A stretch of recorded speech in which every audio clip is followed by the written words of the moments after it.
back with Tunes one. Tunes One. Sorry about that, That's all brother. good. Like I've been going hard though, bro. I've been dancing 4 days a week, That's what's up. and I've been killing it. I've been dancing 3.5, 4 hours a day, so my memory's kind of whatever. But yo, Tunes, I just want to say thank you for your time again. Hmm. And now officially, it is Black History Month, and to me, honestly, Tunes like it has a lot of importance to me because I remember when I was coming up in high school, like they had this thing at Fresno State, Hmm. and it was like Black History Month, and I went there and like we went to all these different classes, and they were talking about Harriet Tubman, Marcus Garvey, Nat Turner, and then they had a dance. Mm. And when I went to that dance after though, brother, and this is the time when I was a skater.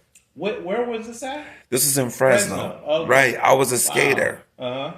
After I left that dance though, bro, I went back to my original roots and I got back into hip hop because what I seen at the dance was everybody had high top fade, Mm. everybody had the rayon pants, the polka Hmm. dot shirts, and then that's when everybody had the routines though, Mm. Hmm. like full on routines though. Crazy. Crazy. I used to. I didn't. It's funny because when I think of Black History Month, I always think of the negative stuff because like especially like in elementary and junior high because we ended up going to these schools that weren't so cool in Torrance too.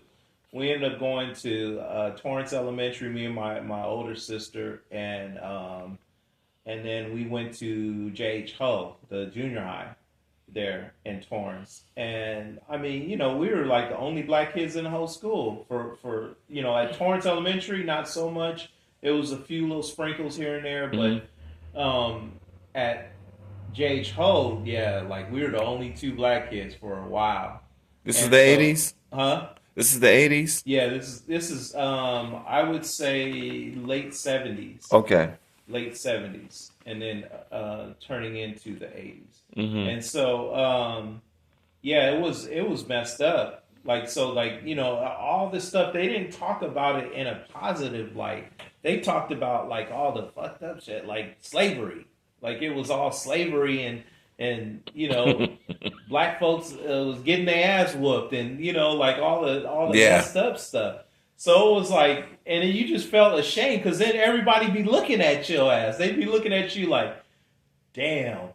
You know what I mean? Yeah. Like they was kicking y'all ass. Like it happened like, yeah, like 2 days ago or some shit. So I used to hate that shit because they didn't ever teach us, uh, about like other things besides that, like the prideful things or the things, the achievements, and later on in life, you as you start really studying and get knowledge yourself, you know why. You know what I mean? And I mean that's just the your Hmm. oppressor is not gonna liberate you. Hmm. You know what I mean? So it's just now you can, I mean, I can see what I didn't see back then. You know what I mean? Hindsight is 2020. But yeah, man. So now looking at it, and even now, I kind of look at it in as it is what it is, and it's great when people now that the internet is here. There's so much information. There's so much stuff like coming to light about the true history Yes. and true achievements and things that were kept under that were kept in the dark, no pun intended, about our achievements and Hmm. people that look like us that did great things. And so now but it's funny because even back then we kind of made our own history, by doing the things that we were doing with b-boyism and style writing and all the elements of hip hop. Now we're kind of becoming history in a way. Right. So, but nah, it's an honor to be considered for that, and to be considered as something that is going to be a part of the historical record. Hmm. I'm still feel like I'm still just scratching the surface when it comes to style writing. Like even though I've been doing this for a while, I still feel like a student. There's still so much I'm learning with it, and really going about it at my own pace. You know what I mean? So it's like Yeah. everybody, there's a lot of people that were rushing doing this and doing that, and that's cool. But for me, I just always looked at it as something that I can take my own time and do how I want to do it. You know what I mean? And regardless, and that was one of the most liberating things I think about the culture was you define it. You know what I mean? And yeah, there's different degrees of how ethics and how people do things guidelines, but ultimately it is your self-expression. You know Right. what I mean? And so I think what I really like about this is that you have two brothers, like a brother interviewing another brother. Usually when the brother gets interviewed, it's always by somebody else. yeah, So to me, a lot of times I feel like on certain topics they can't really touch on it too much. yeah, they can relate, and Yeah, yeah, it's true. because they're not coming from like the hot comb and Well, yeah, that perspective and that culture, and right. it's not to say that and I think that people get it misconstrued because they like a lot of time they'll just be thinking that you're being reverse or some kind of reverse racism or something, which is not nonsense. But it's just really we have not been allowed to tell our stories in in the public domain so much. I mean, we share these stories amongst ourselves, but we haven't really shared it in the public domain. And so now that we are doing that, we get to tell it from our perspective, which is great. Like we talked about how during while we were b-boying, we were into skateboarding and things like that, and I was into custom cars and things like that. So just those those different things kind of led me in so many different directions, and it was interesting because like even with like skateboarding, like I was heavily into skateboarding, and then skateboarding, I was doing it with a graffiti flair, like a hip hop flair to it. Like I was doing graffiti on my skateboards, on my grip Oh, tape. that was a big thing though, bro. Nice to see that. I seen Yeah, it on the Animal Chin video where it said build it said build it said something like don't build bombs or something, but it was in graffiti on on the grip tape. I think it yeah, said build a ramp, not bombs. right, right. That's what I seen. Yeah, so different cats. I started seeing cats like doing pieces on their skateboards, and Whoa, okay. and then that would let me know that these guys were riders as well. So Mm, like I remember when I was in SAC at the time, there was this skateboard shop called High Roller that I used to go get all my skateboards from. They were downtown. I lived in South Sac, so, when they started seeing me doing graffiti on the boards, first they were kind of tripping, like whatever. And I'd wear like, I'd have jackets that I had pieced up and stuff like that. And they kind of like, there was this one brother that worked at the shop, and he was kind of tripping on me. But then I think he didn't really, like, I told him I was from LA. And he had cousins and stuff that he said that were from Compton and stuff like that. And I was like, yeah, okay, that's cool. I didn't think he really believed me, at the time. But then when he started seeing, the graffiti stuff, and then seeing some other things that I was into, he really saw like, okay, this dude was really real about this. And so, then at the time, like we were talking about like the different skater influences, and like, I was working at a shoe store at the time, and when Jordans first came out. And so I was a big sneakerhead. Back then this was like '84, and I was collecting. I was not collecting in the sense to collect the way collectors do now. I just had a bunch of different shoes because one, I got a 50% discount, and I got paid really well at that time. So I had a little shoe business on the side. I was selling shoes to different people, and I was buying them for myself. So at the time, I think I had about like between 15 and 20 pairs of Jordans. And then what a lot of people don't know in the sneaker game is that Nike was doing ID back in from the beginning, like so back in the 80s. So what they were doing is like they were letting the high schools pick their colors, so like they could get shoes ordered in their school colors. So like the basketball team, the football team. So what I would do is I would place these orders for them, and then I would order a couple extra pairs for myself. So I had all these crazy Jordans in different colors that nobody even seen before. Like I would come down to LA and I'd have these Jordans that nobody ever seen, like burgundy and gray. Like Burbank's colors were burgundy and gray.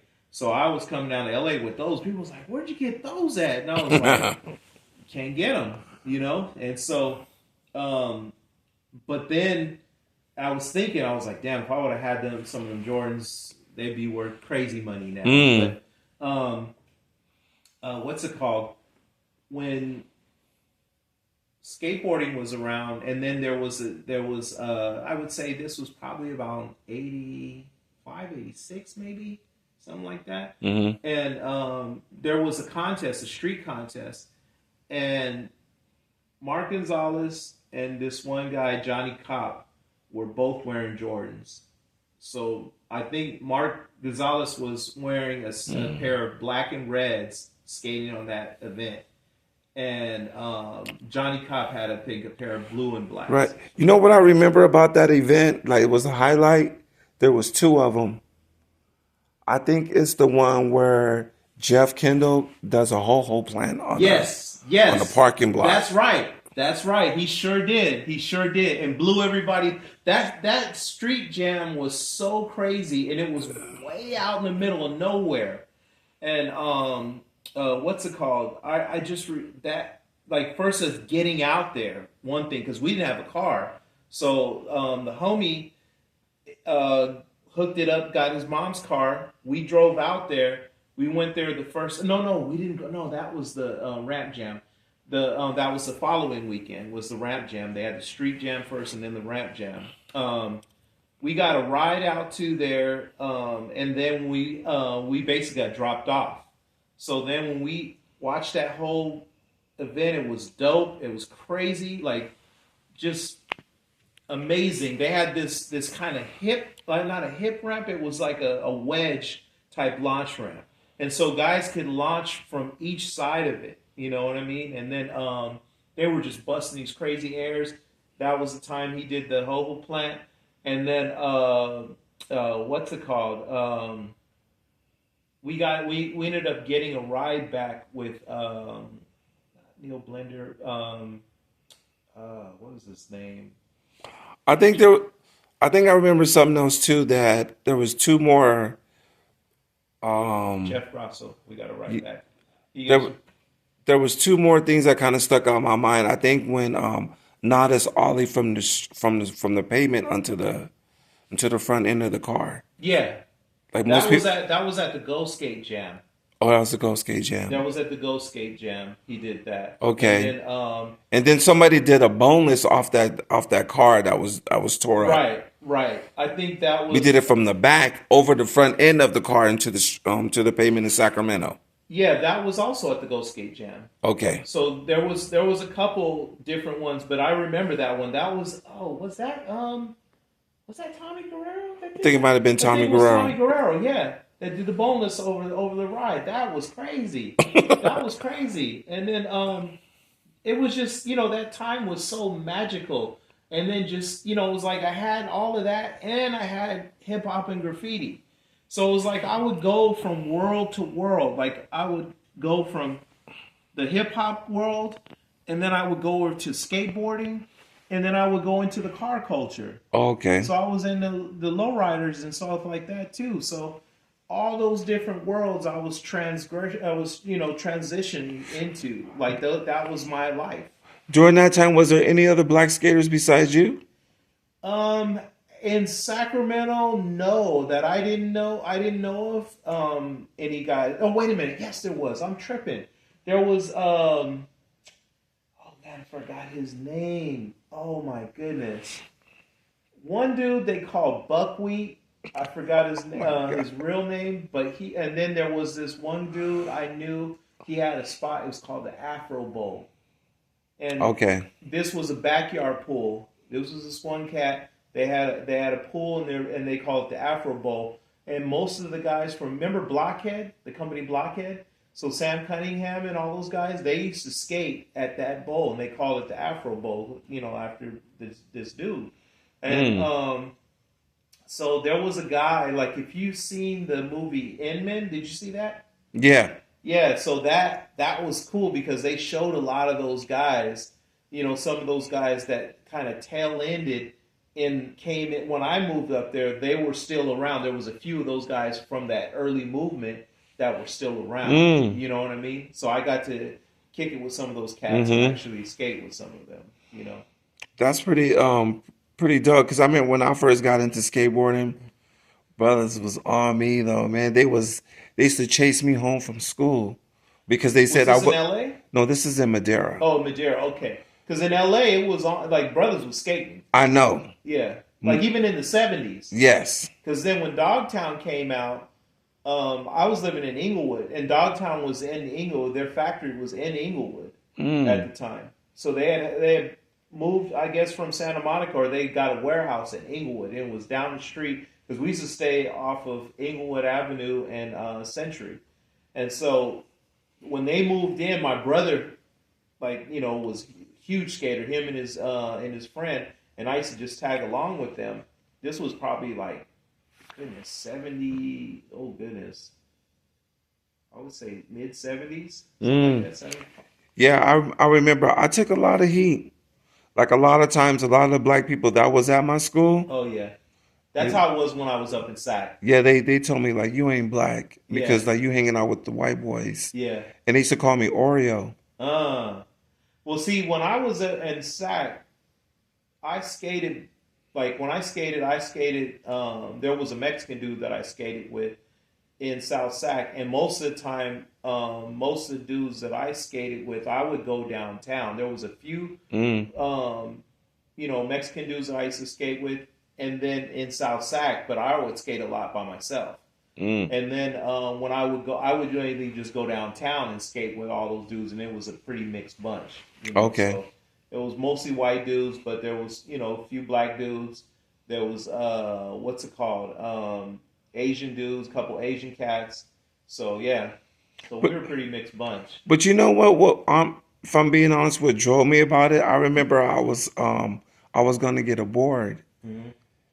and I mean I was playing around on the skateboard, and this dude, his name was Henry Estrada, chubby dude, Hmm. and he looked at me and he was like, "You fucking suck."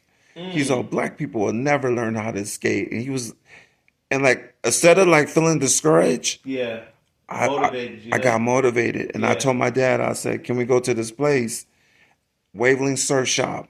Mm. It's out of Morro Bay, Uh huh. but they extended it to Fresno. Yeah. I walk in, I didn't know what I was looking at. I seen the board say TNC, Town and Country with a gorilla on the surfboard. Yeah. I was like, nah, that kind of looked like, nah, it looked kind of like, to me, it looked kind of generic. Yeah. And I'm looking around and I see this board that said Mark Rogowski, Yeah. that said Gator. Gator. Yeah. And I was like, and it was black and green. Yeah. And I told my dad, I said, I want to get the Gator. Yeah. So like I looked at it for a while, and he told me save up your money. So I said okay. So I bought me like a Vision Streetwear sticker Yeah. and like some Bones Brigade, like the Rat Bone stickers. Yeah. And my first setup was um, a Mark Rogowski Green Gator, Hmm. 159 or 153 independent trucks with 85A Rat Bone wheels. Oh wow.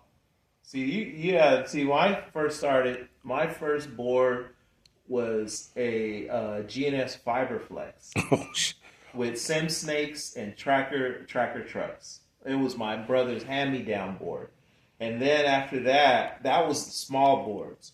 And then when they got a little bit bigger, I had one of his what's it called? Another hand-me-down board was a Sims Lonnie Top. oh, Had okay. that with the Sims. Still use the Sim Snakes. those wheels were the best. It was Sim Snakes. Oh my God, those wheels were crazy. I'm It's trying to like think if if I you even remember now, if you those. even try to buy, like we could look on eBay right now. If you find some Sim Snakes, they're worth a grip, dude. They're worth a grip because they were just such an iconic. Like they were the bullets or the team riders back Hmm. in the day. What was those wheels that came out with Pal Parato, but they were both sides, they were reversible? Well, rat bones were like that. Rat bones were like that, and then There was another one, like this is kind of right around the time when they started coming out with the Bonite boards.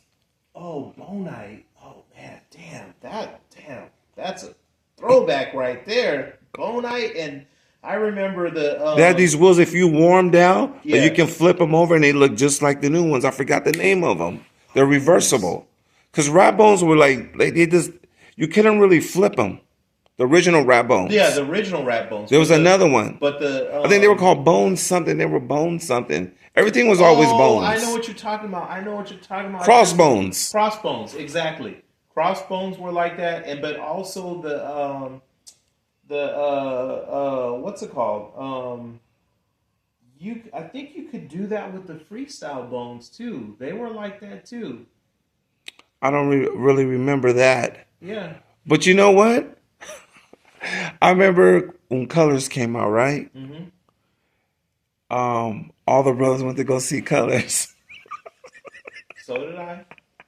I didn't go see Colors. No. The reason why I didn't go see Colors because when they shot Colors, that's where I grew up. Uh. Colors was shot off of Broadway. Yeah. I grew up on 112th in Broadway. Uh. I was trying to stay away from Colors. I didn't want to see the very movie that we left. We left South Central Yeah. so we can get away from that. So, Yeah. No, I wouldn't saw that shit. right. So Yeah. they were coming back and I was skating like with all my friends and somebody yelled, "There he is, the Oreo." And I turned around. There was at least like 15 brothers running at me with full speed. Oh wow. Only reason why they didn't catch me is because I was watching them Bones Brigades videos, though, bro. I figured it out. Yeah. I know. I show you the picture I did the ollie over the three decks. uh, Bro, you ain't catching me. nah, I seen dude. a big old flower plant, clack, Yeah. like it was nothing. They Yeah. they jumping over, everybody tripping, falling over Yeah. each other. Yeah. Nah, I'm power sliding. I'm power sliding. on a skateboard. No. Yeah, You like catching me. yeah, And bro. if you did, I was gonna mess you up with that skateboard. Right. But I figured it out, and I remember they wanted my head so bad. But they knew Wow. once my feet got kicking, Yeah. I mean, I'm skating, I'm seeing like a big flower plant like right in front of me that leads to the street. Wow, the Yeah. biggest I ever did in my life, just out of adrenaline and fear. For his life. I ollie for my life and cleared it. Oh Landed into the wow. street with full speed, kept Wow. going. Jumped off the board, crossed the railroad tracks, threw it back on the street. And Wow. I could just see him like, we're gonna get you, we're gonna get Wow. you. That's crazy. You know? That's And I just crazy. remember right around that time, my boy was like, "Come over to my house." I said, what's up?" He said, "I'm gonna hook you up." So he took off my hat. My hair is crazy. He put me 2 slashes right here. You faded me up. You put me in Yeah. the zigzag. Yeah. And he Now said, you good. right. And we put on the video, Yeah. and it was De La Soul, me, myself, and I. Oh shit. When I seen that video, like I told my boy, I said, like, I don't think I want to skate anymore. Wow. Literally that day after I got my haircut and I watched the De La video, I gave up skateboarding. Wow. And my boy let me wear a starter jacket. Uh-huh. I came to school with the starter jacket and the lines. Everybody said, "Mike is black again." Oh. Everybody wow. wanted to talk to me. Wow, that's crazy. And that was the main reason why I stepped away. Not because I was getting chased, it's because when I seen De La, like when everybody was raw bass, like the video It Takes Two, like hip hop, it was just like it reminded me what I did back in the day though too. But it was a new version of that. Yeah. So I felt that energy. Right, again. And Say- that right. was just like the beginning of the 90s, and it was just This was is early 80s though. This is No, 87, that's 88. what I'm saying. That's yeah. what, like it's kind of coming into the 90s, and so that time was still like real magical. And I remember that. I remember coming down here, kicking it with Rob One and Skate and them taking me Oh, around okay. to United Nations. They were working for Ice T in them, like promote the club and stuff. They were like one of the first street teams Okay. doing stuff, and so and You mean like yeah, Rhyme Syndicate? yeah, they were down Okay. with Rhyme Syndicate. So they were doing a bunch of stuff. Like we go, they took me over to Africa Islam's house when he lived over on Beechwood. Did you know that Ice T before he started really getting his name is he just went by just Ice, Yeah. and Oh then he yeah. was in a b-boy crew called the Radio Oh, I Crew. know that dude. Yeah, Yeah. he used to come when we were living in Eastside Torrance. He used to come to Normandale Park when we used to be popping and breaking it and practicing up there. He used to come up there. Yeah. Oh yeah. Yeah. He used Yeah. to. My sister-in-law used to try to get at my sister-in-law all the time. And you know what's crazy though? You know Ozrock is all right. Yeah. Oh hell yeah. Ozrock was dating Darlene before Oh, Ice T. that's right. I heard about that. That's right. And Ozrock was a player, bro. I talked to oh yeah, hell yeah he was. I knew that too. And then what's it called? I just Darlene, she had mentioned that because I talked to her from time to time. So Hmm. um I met her through my homegirl, Annalisa. She has a soul Do you have food spot. connections to her? Yeah. I want to speak to her though, Yeah. bro, because I heard in her interview she said she was a B girl at the club Oh hell radio. yeah, yeah, dude. She was down. She was hella down. But what's it called? I've been wanting to. Have you read her book? No, She got a book out too. She been had a book out. I couldn't find it. Is it on Yeah, Amazon? yeah, I think so. I think Okay, you that's the find book it. I want. But yeah, and she got stories because from just traveling with Ice and world tours and all that stuff. So she been around everybody. So she got stories of just them touring, like seeing different people, hanging out with different people. So yeah, you need to definitely holler at Darlene. She's definitely a source for Do you have her like on your social media? yeah, yeah. I mean, I'll will you, definitely if I can connect you. So please, she's bro, I yeah, wanted me to and talk to so her. um Reason why I want to speak to her because I want to ask her about Yvonne. Yvonne, there's a girl that was in Air Force, and she used to okay. go to the radio, but nobody can find her right now. Little Caesar Oh, can't even find her. oh wow. But since she was there and she used She to might break know. and she break, Yeah, she has to know some stories about like yeah. that's never been And told. see, Darlene, she knows a lot of people. You know what I mean? Just from fans that just from the album cover, and but she knows a gang of people like just like and it's crazy because there's people that she's met and then just people because of the album cover and because she was with Ice, um, they became fans of hers, and so they would later on as they meet her, then she gets introduced to all these different folks. So that's Mm, how she got in contact with it, and then she does the 5150 show with comedian Corey Holcomb. mm. Yeah. So I mean, yeah, she's definitely plugged in, and she's always going to the b-boy events too. I don't see So, her. I went to everything, well, bro. she does mainly the what's it called the Radiotron ones. Always the I went to Radiotron. all of them at MacArthur Park. I didn't see her. She's always there, always. Didn't see her. I'm being Yeah. honest. I used to live 2 minutes away from But the MacArthur thing Park. is I mean, there's a lot of people at the bar at that time. So Yeah. but